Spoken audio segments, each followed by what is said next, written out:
Thanks for downloading this episode from Teachers Talk Radio. You can find the full schedule and listen back to all our shows at ttradio.org. This show is brought to you in partnership with the Witherslack Group, experts in special education and care. Enjoy the podcast.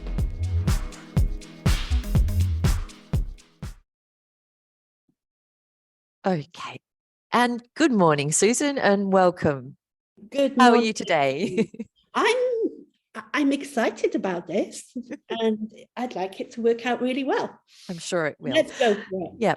Tell me, at the moment you're based between the UK and Brussels. Can you tell me a little bit about your teaching journey and how you got there? I think in a nutshell, okay, I would say I graduated from university at 21. And I did a degree in English, French, and Italian. And I found that I actually really liked translating. And you translate into your mother tongue. That's what you're supposed to do. Mm-hmm. But when I was doing this, most of my problems were not because I didn't understand the other languages. It was because I never really understood what I was saying in English. Wow. And so a best example is I knew, for example, je suis allée. I went, but I have gone. Didn't sort of figure into my equation at all. Mm-hmm. And so I was getting confused. And I thought that the reason was because in high school, I didn't learn English. English was creative writing or Macbeth. And that was about it. Yes. O-levels. Yeah. So I decided that if I go and teach English as a foreign language, it would be my opportunity to learn English properly and to learn grammar. So in International House, Piccadilly, I was looking at grammar via French, German, or Italian. And that's how I learned English grammar. Teaching it. Yeah. It's not. Yeah. Yeah. It is quite interesting because I'm here in Italy and my kids study grammar at school. I mean, it's a big thing. Whereas certainly I don't remember focusing on tenses. And when I started teaching that, I think that was the first time I actually understood. I don't think I was understanding time, tense, and aspect were the things that really I was like, oh, never thought of it that way. I understood it in French, German, Italian. I didn't understand it in English. So that was the only way to do it.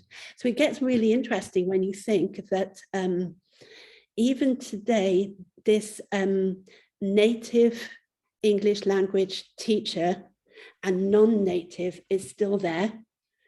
This whole debate is still exists. It's quite heated at the moment, I think. Yes. That's why I said it. And yet, the main thing that's put towards the native speaker is you don't know, you have no knowledge of the language and the grammar. And I think it might be true, but I'd like to put my hand up and say, it's not true about me. And yeah. It was true about a lot of teachers, but I'm not sure that part works now. I think that, I think certainly there's a certain amount, quite a lot has actually been said now about this debate. It's not about where you're born. It's your qualifications and the work that you've done. And I do hope you will tell us. I mean, I obviously have your book and I've read your journey. I'd just love you to share it with us because the rest of the journey, that's just how I got into it. I know I've only answered the question. The first part, yes. The second part was then I did an RSA Cert TEFL, which is before CELTA existed. I went in London and I was offered 2 jobs. One was in Halifax, Nova Scotia, Canada, and the other one was in Casablanca, Morocco. And which did you choose? I chose Casablanca, Morocco for one reason. What was that? It's warmer in the winter. Definitely, yes. Canada. Oh, I remember going on a skiing holiday with my parents as a teenager, and I don't think I've ever been quite so cold in my life as I was on that particular holiday. Got me scared. But I should say, when I arrived in Casablanca, it's not the city that it is today. So, for example, I couldn't go and there was no fast food. So I couldn't go out to eat, really. And if I wanted to make anything, I had to learn to make from the very beginning. So if I wanted a pizza, I had to learn how to make a simple pizza. My goodness. So there was no deliveries in that sense, nothing like that. Restaurants? That's different. There were some restaurants, yes, but more at the expensive end. And I was an EFL teacher starting out, so I wasn't going there. Anyway, I also did, I did 1 year in Germany, right in the middle of the Black Forest, which was beautiful. That's quite, yeah. And it wasn't cold, or it would have been cold, yeah. It was cold in the winter, but snow, it's a totally different story. Okay. I also did summer schools in England, and then I had to go back to Cardiff, mostly because my daughter wasn't well, and she was a baby then. And in Cardiff, I ended up moving into ESOL, which was really interesting. To me, they're all one. They're all teaching English, but it seems like it's all got divided at some point, and how, I don't know. So ESOL in the UK is a totally different kettle of fish, and you're not supposed to be able to do ESOL and EFL. Oh, why is that? I was told. But you said I mean, in your description of yourself, you've actually done ESL, ESP, EAP, and ESOL. But before they were divided. In Germany, I taught ESOL. No, I taught EFL to students in a Fachhochschule, like a higher education. Higher education. Okay. And they were all doing information. They called it information technology. Yeah. And so I did that. In Morocco, I taught people who were doing what they called informatics.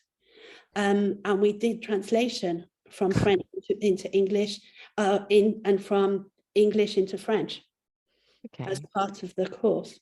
But actually, they were both information technology people, and you were teaching them English, really. Yes. So, but then I'm told today, I'm not an ESP teacher. EAL, I'm told I'm not an EAL teacher. But actually, you are. But in ESOL, there are now separate qualifications. But it didn't exist when the very first time I started on, after doing my PGCE, I started on a Monday with 4 hours teaching ladies in a part of Cardiff, and I had to figure out how to teach them.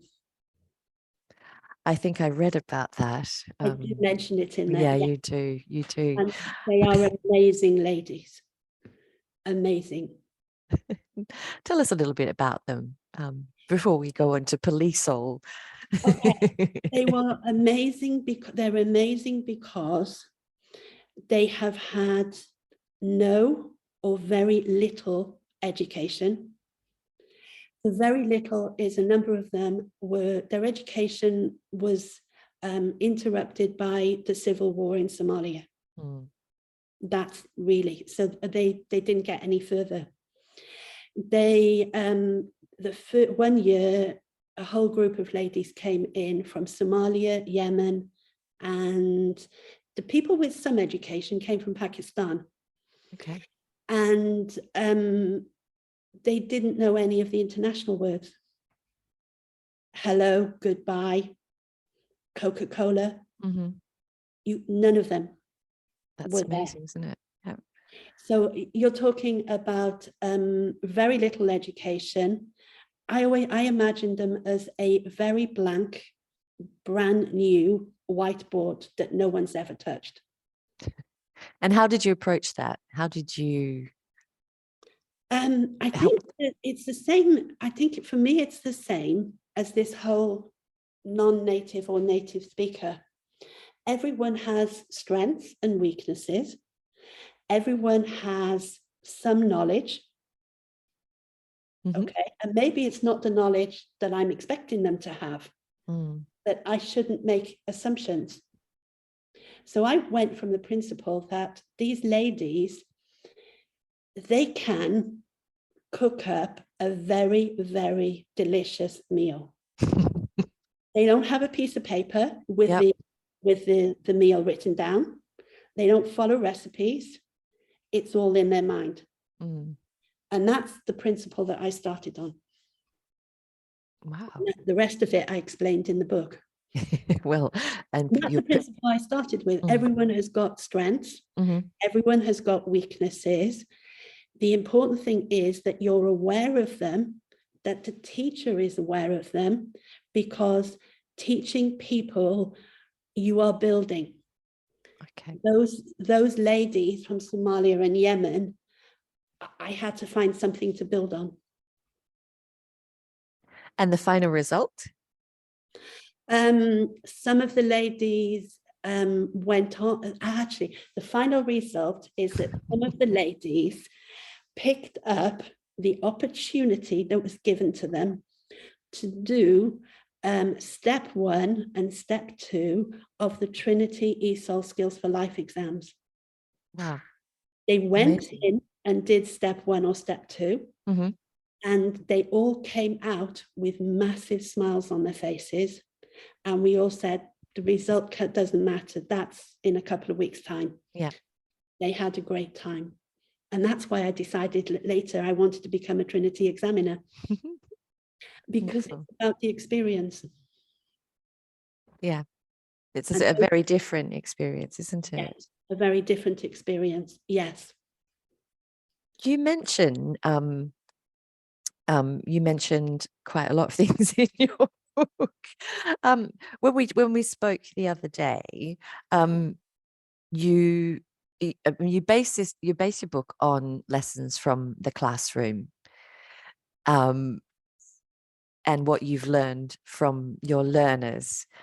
Is there a particular thing that you do to instill confidence in your learners, not just teachers? I think it's about never forgetting that you're teaching people. And people have got to feel safe with you. They have to feel safe in the classroom. You have to set boundaries in the classroom. And then you can build their confidence is there, and you're building their confidence throughout every lesson. What boundaries do you set? I've thought about this. Mutual respect.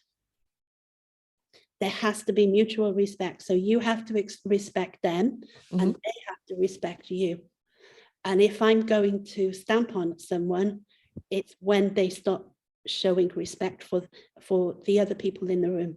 Yeah, you mentioned, I mean, the unteachable student. There's a little anecdote, obviously, about boundaries and what you do. I never called him unteachable. That was another teacher in the teacher's room who was feeling very exasperated because he did not have the ability to meet the teacher's expectations. And that included keeping his bottom on the chair. So, and I think that's horrible. It's a really horrible thing to say. Nobody is unteachable. No. At all. The question and the challenge for the teacher is, what can I do to impart the knowledge that I want to impart to him? What reasonable adjustments, to borrow from the law in Britain, what reasonable adjustments do I need to make? And he was quite a journey.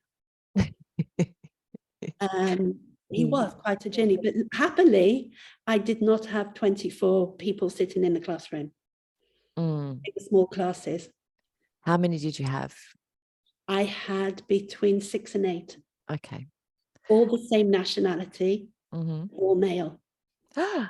Okay. And how did the others react to the so-called unteachable, but you don't call him that? For our listeners, they might like to know what kind of behaviors were there that upset this other teacher that was teaching him. He had a very small attention span. He had trouble keeping his bottom on the chair.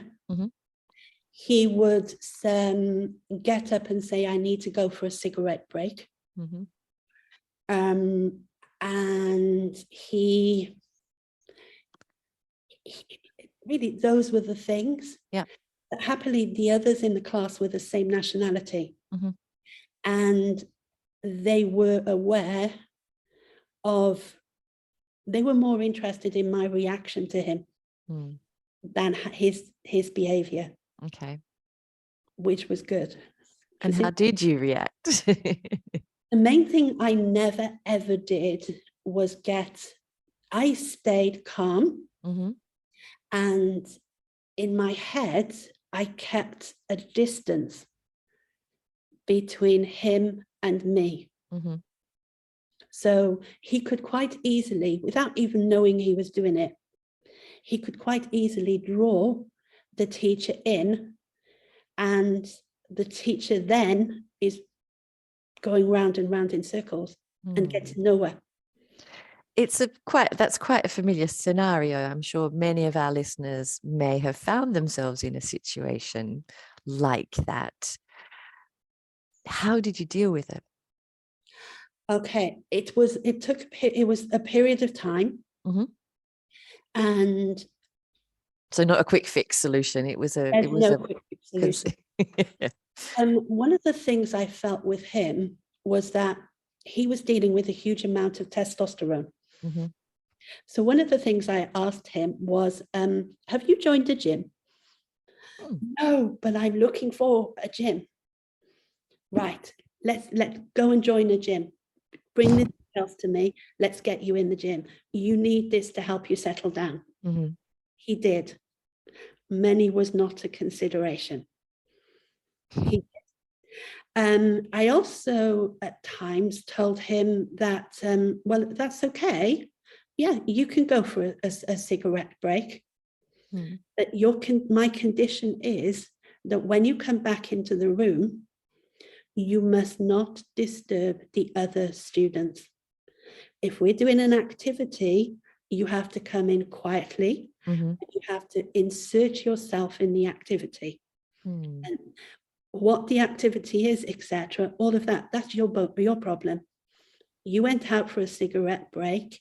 You have to do this. You cannot disturb the others. Okay, so then we had that. Then we moved up a little bit, and I think one day at the end of the lesson, I said to him, you do know something, don't you? You're not going out for a cigarette break. And I'm going, no, you're going out because you can't keep your bottom on the chair, aren't you? Yes, Susan. So it's about building things up. He was also involved in the IELTS task 1, introducing a process and writing about a process. So first of all, I always think, okay, do they know what a process is?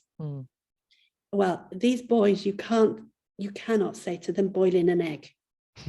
No. They're very, very privileged. They have never boiled an egg in their life. Okay. So I thought, okay, well, what process do they know? And okay, they go to the mosque on Fridays, don't they? When you go to the mosque, you go through a process. So I got them all to stand up. I thought, right, we'll have no bottoms on the chairs. Everyone stand up, everyone around the whiteboard. And I said, right, what we need on here is a list of the verbs of what you do when you go to the mosque on Friday. I had an advantage. I know what happens. And also I had another teacher who was there to keep an eye on him. And I knew that she didn't know. Okay. So I turned it on its head and said, okay, now I need you to tell her what happened. And because they'd already worked out that I knew and that I understood some of the things they were saying. And we got everything on the board. One other student, not him, he got very involved and very excited. Another student got on the floor and showed her how to pray.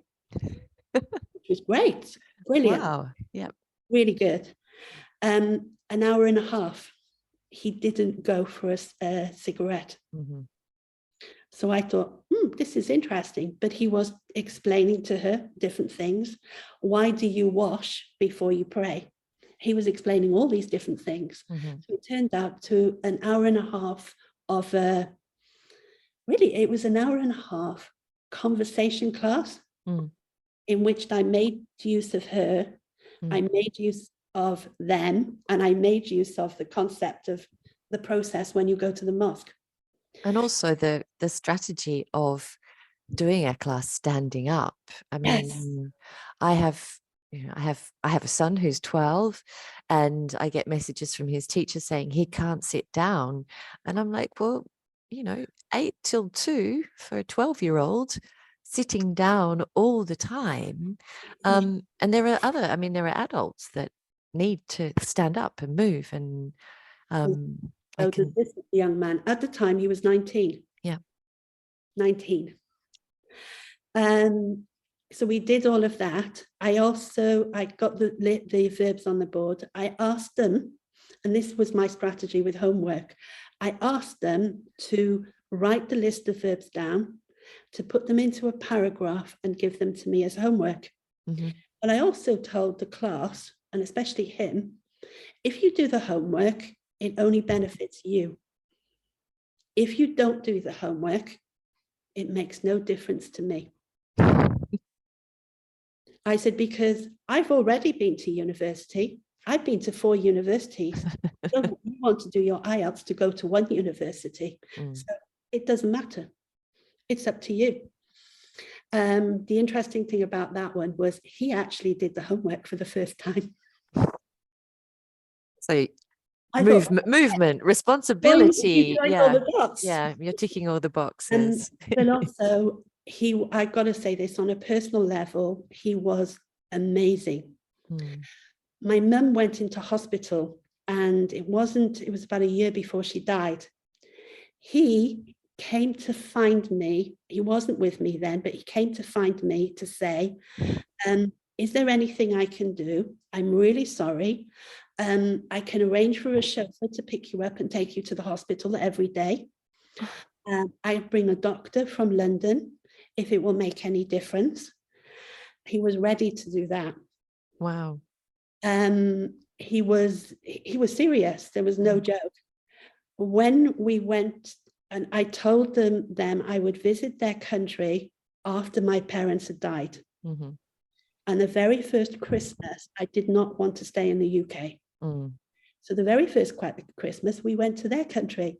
Mm. He came to pick me and my daughter to go for a meal with another student who was his cousin, and also in his father's gold Rolls Royce. My goodness. And the first thing he did was he told my daughter, your mother is the only teacher who's ever understood me. Wonderful. Wonderful, wonderful. Let's just pause for a moment on that very, very positive note. We're just going to quickly go to the news, and we will be right back afterwards.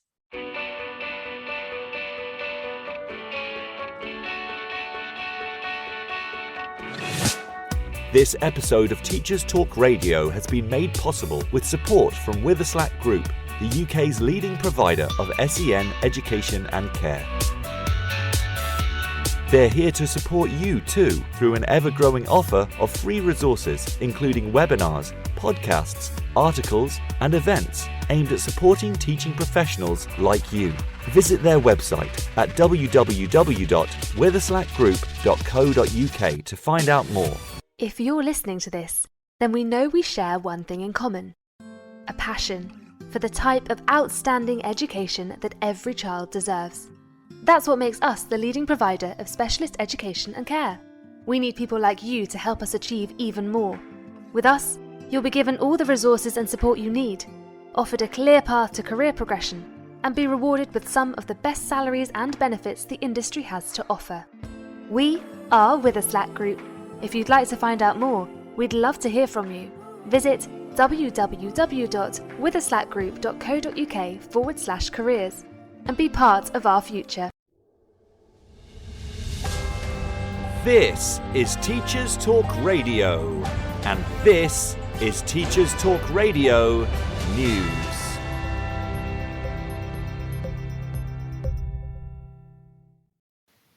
The Scotsman reports on strike action by Scottish teachers planned to take place in the coming weeks. Scottish Education Secretary Shirley-Anne Somerville has said there is no separate pot of money to fund an improved pay deal for school staff, and that any improved pay offer would involve diverting cash from other areas. Strike action was announced after recent ballots and will be the first such action for almost 40 years. School staff are due to strike on November the 24th, after members of Scotland's largest teaching union overwhelmingly voted in favour of the industrial action. The EIS union said 96% of its members backed the action via a ballot, which saw a turnout of 71%.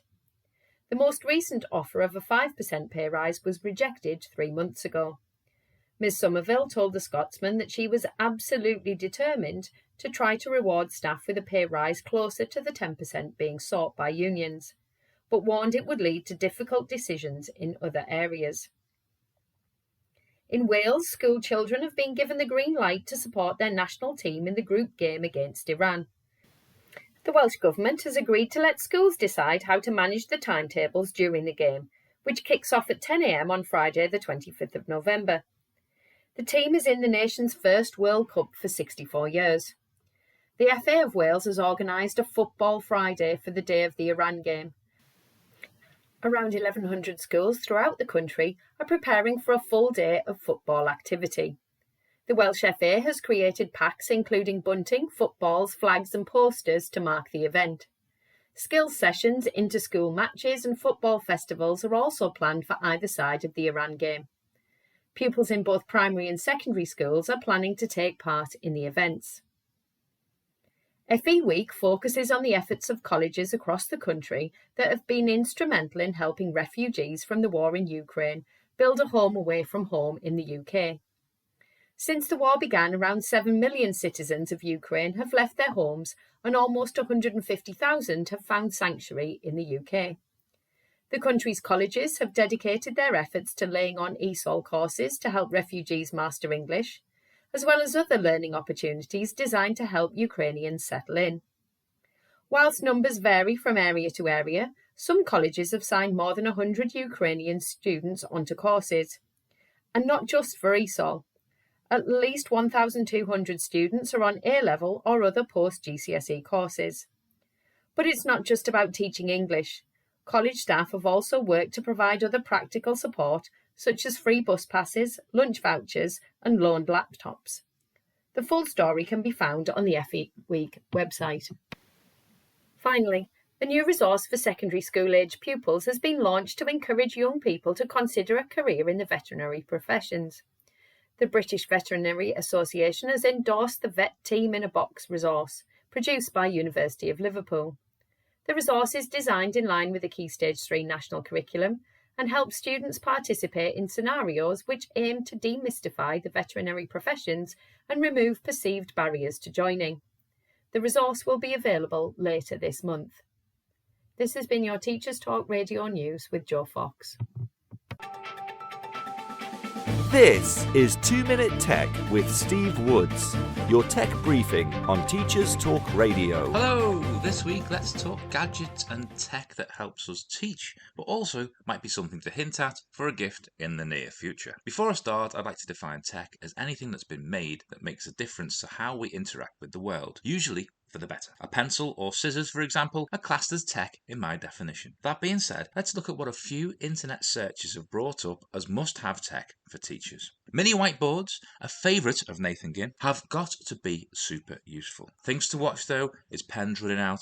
Do you also need a cloth or a board rubber? And primary teachers, don't let the kids keep them in the trays with the books. They make them look messy and get ink all over them. Interactive screens. Are you team interactive, or could you have had a big TV and spent the rest on other things? I love interactivity, but my subject lends itself to it. Are you simply presenting on an overpriced screen? Things to check out are open source interactive software that's compatible with different devices. Sometimes you can be locked in by software. Having something you can use on almost any board might be for you, especially if your school has a mixed estate of kit, and as it's open source, it will be free. The presentation clicker is a classic. Things to watch for is losing it, leaving the USB dongle behind, and also ensuring you don't use the built-in Class 3 laser to blind the class. Does anyone really use a laser pointer? A webcam, a topic I've discussed in the past. A decent webcam nowadays doesn't need to be expensive and can do as much as a visualizer. Think purpose and audience, then think desk space and the number of cables needed. What about simpler gadgets?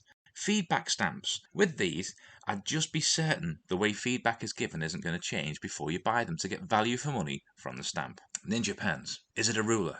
Is it a pen? No, it's a spirit level and also a flat and cross-headed screwdriver. It looks cool, but if you get a cheap one, don't expect to be able to unscrew anything unless what you're unscrewing is made from cheese. As always, I'd love to hear about your favourite teaching tech. Let us know at TT Radio 2022. I'm Steve Woods, and that was 2 Minute Tech. 2 Minute Tech with Steve Woods, your tech briefing on Teachers Talk Radio. And welcome back. Susan, lovely to have you with me again. We've had a very interesting conversation so far. I know you wrote your book to help teachers build confidence in the classroom. What advice would you give to teachers to help them build their confidence? Plan your lesson, but the moment you go into the classroom, relax, aim to enjoy yourself by connecting with every person who's in the room, whether they are children, whether they're adults, whether there are 18 or whether there are 8. And also pay attention to them, their needs, their moods on that particular day. You might have to put your lesson aside or adopt it. And that doesn't mean you failed. So when obviously you have quite a lot of experience also observing teachers. Yes. What kind of situations have you found yourself in, and how have you helped teachers?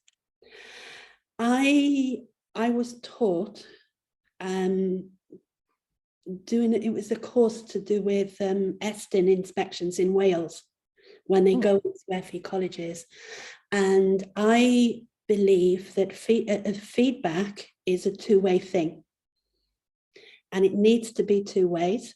And I go back to International House. I like an A4 piece of paper where I've got the good points and the suggestions, and I need the same number across. Okay. And the whole feedback is it's a two-way street, and that's important. I've seen some lessons where in the first 10 minutes I have the outstanding feature easily. But I've also seen lessons where the opposite, I am thinking, oh God, how am I going to do this feedback? And how am I going to keep it equal, balanced, and fair? I think I wrote about the worst one, which was seeing students with tears in their eyes. And the teacher had done the class in high school, and the class was all about homesickness. And she tried to empathize by saying that her relatives, about 40, 50, 60 years ago, were Italian immigrants to the US. So she could understand how they felt.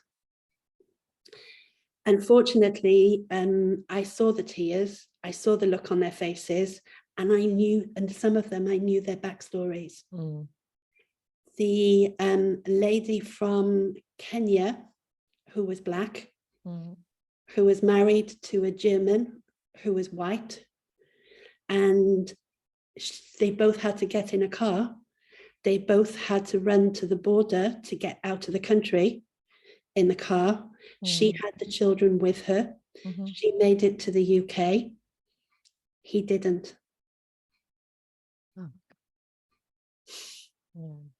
And she was sitting in that class, and she was crying, and the teacher never noticed.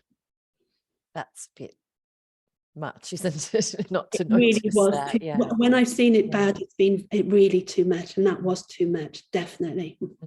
Yes. And how did you feed back to this teacher? I asked her if I could see her after the lesson. When she was ready, I asked her to come to me. I made sure I went to talk to my line manager, so I wasn't overreacting. I started by asking her, well, actually I didn't. She walked in the room and told me, I've been teaching for 40 years and I still hate being observed. Right. And then I thought, okay, I'm not going to tell anybody how long I've been teaching. And that really did put me off. So it was basically doing Rachel's course that I realized, you've got no choice, Susan, you've got to say how long you've been teaching. So Rachel Roberts made me change my mind and I don't think she knows this. Well, she might now. I think there's a difference between, if people want to notice your years of experience is one thing, but to use that as a kind of a prelude in a situation, it's a situation where it's where's it appropriate to use it and where it's not. It's like, well, I have 25 plus years experience, but I don't feel it. I can still remember lots of things about about training up and but I have never made a class cry. That's what makes a perfect lesson, Susan. A perfect lesson is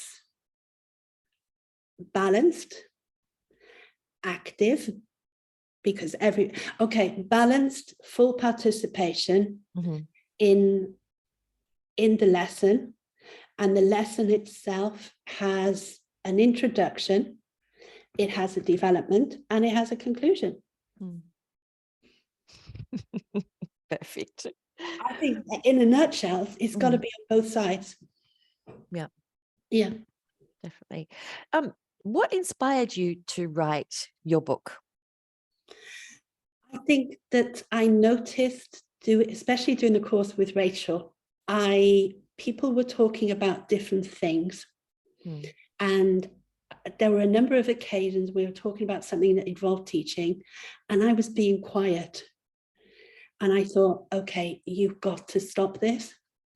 And then, so that was on one side. On the other angle, I would say, in one of the group coaching with Rachel, someone talked about doing a book. And then I thought, well, it's actually quite a good idea. Yes. And it is actually very entertaining. I found myself giggling. There is a reason for that. And I'm glad you ended up giggling. Good. Even the proofreader told me that she ended up giggling. I wanted a book that it was similar to something. There's a whole series of books called The Xenophobe's Guide. And I was recommended to read The Xenophobe's Guide to the Welsh. And I sat down one afternoon and I read it and I giggled with my cup of coffee, my book on the sofa. I had a really good giggle. And that's the type of book I wanted to produce. I didn't want it to be something that goes straight back to methodology, but something that's about the people you encounter in the classroom and the situations that can come up. Well, yeah, I mean, our profession is quite unique, isn't it? Because obviously I speak to ELT professionals every week, and everyone has a different story, has been somewhere different and done something different. But there's so much that we've learned along the way. Very much. I think that, I can't say that I've taught every nationality. I don't know how many nationalities there are in the world, and there are probably some that I might miss out.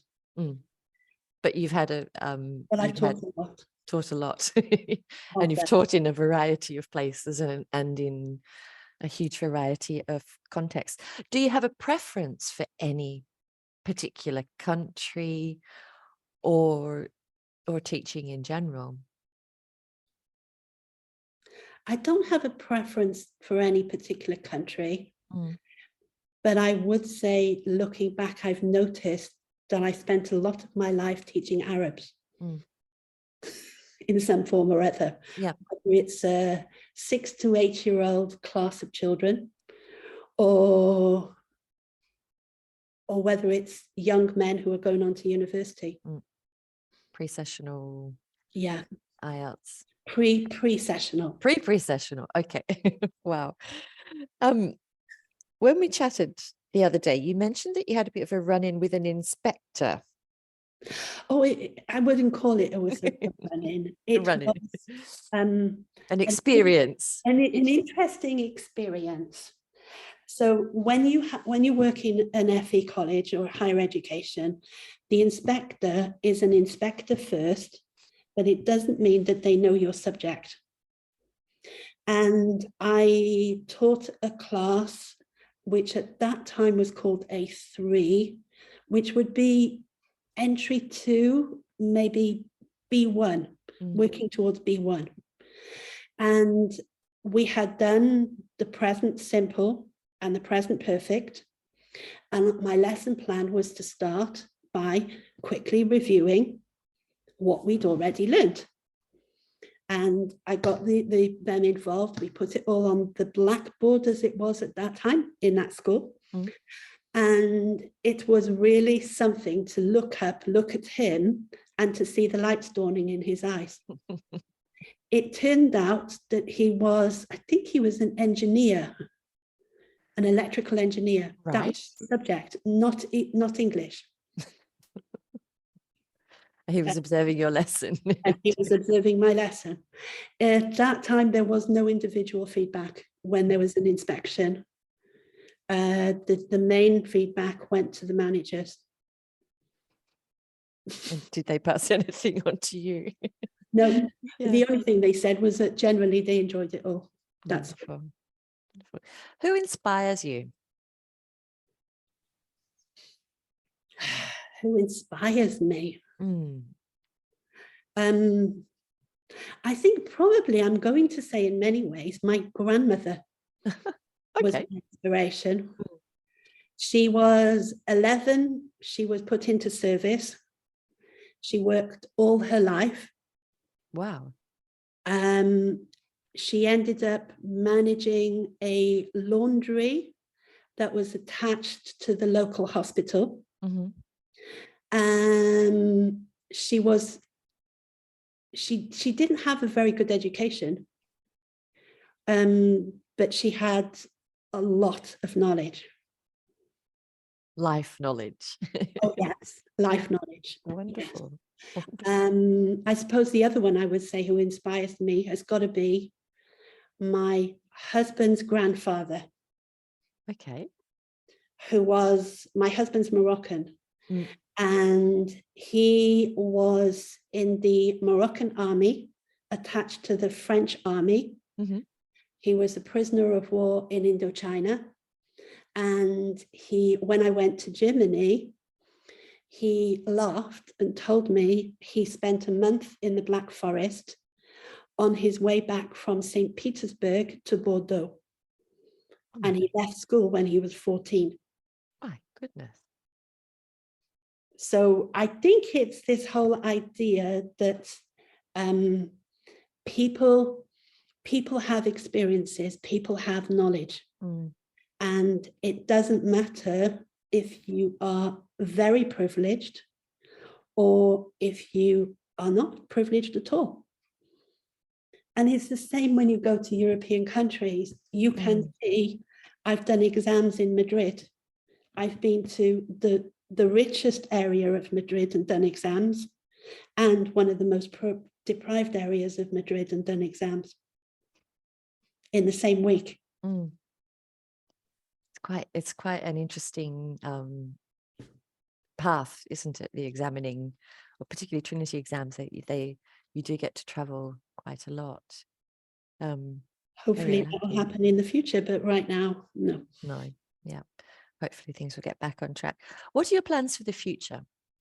Okay, I have I've set up English Line. I'm happy to work with people who are really, they know what their goal is. People who know what they want to achieve and what they're working towards. I like to do it online, and I like to do it one-to-one. Yeah. Because then we've got a great chance of meeting their goals. And I'm also going to do on the website, I want to put more materials, which I'm hoping to do. I've done the book. I still do Trinity exams. So I've sort of got a number of hats. I was going to say yes. Yeah. I also had, out of interest, a LinkedIn message from somebody, and I thought that maybe I'll say this. In the book there are 21 questions, and I'd love the opportunity with teachers, or with new teachers, old teachers, to actually take those questions, and if I had a whole group of teachers discuss those questions and see what information comes up, because I don't have all the answers and I don't have all the solutions. But you've got some pretty good anecdotes. I noticed that you, in the book, there is also a section where you can actually copy and cut up all the questions, organized into sort of lesson plans, schools and teachers. And I think that in itself is a really nice exam preparation. It's a great start, and they're questions that when you start teaching, you probably don't even think of. You learn those sort of things as you go along. I didn't think of them at all. Yeah. But it's a very handy resource for them. And it also... If you don't think of them, they're not part of, let's say, your CELTA, then you learn them as you go along. But I was thinking of like an advanced or a proficiency speaking activity. You can do something similar with that. And that means that you've got a chance to think about it in a much more informal way and talk about it. Yeah. Well, that's the thing. Talking about it is really, really important. Yeah. So I think the other thing is I'd love the chance to do that with some teachers. I think that sounds like a fabulous idea. Just to finish, I have a few silly questions, or not silly questions, but a bit more sort of. What's your favourite word, Susan? My favourite word.